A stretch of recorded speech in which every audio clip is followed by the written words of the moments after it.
Do you need a marvelous book to read? I've got one for you. It's called The Death Ship by B. Traven.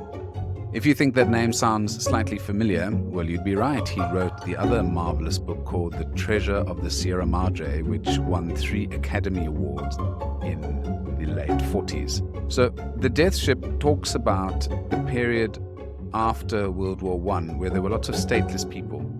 And each time I read this, it just releases some new interesting things. So it basically describes the predicament of merchant seamen who lack documentation of citizenship, making them essentially stateless. So you know that after Germany lost the First World War, boundaries and borders changed. So you could have been Polish one day, German the next, French one day, German the next, and passports, documentation, etc. were destroyed and damaged during the war. So if you couldn't prove that you came from XYZ village, you were basically stateless, especially if you spoke Polish but had a German name and tried to go back to Germany, but your village is now in Poland. It was just a catastrophe.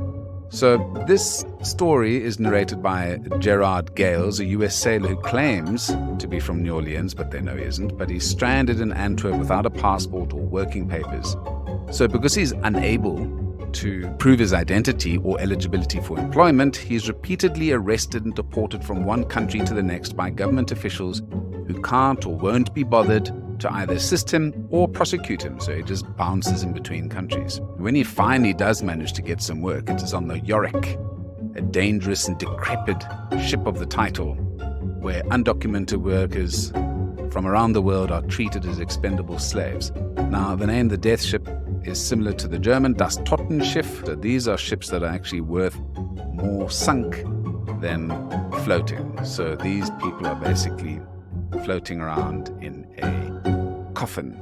Definitely worth reading, and also probably worth reading a little bit about the actual writer, which is fascinating in itself. And as I mentioned, I've read this probably once a year for the past 20 years. My dad put it on my bed when I was a youngster, and I've basically dipped into it once a year. So it really is one of those books that just grows with you over time. So if you want a great book, The Death Ship by B. Traven is definitely one to take a look at.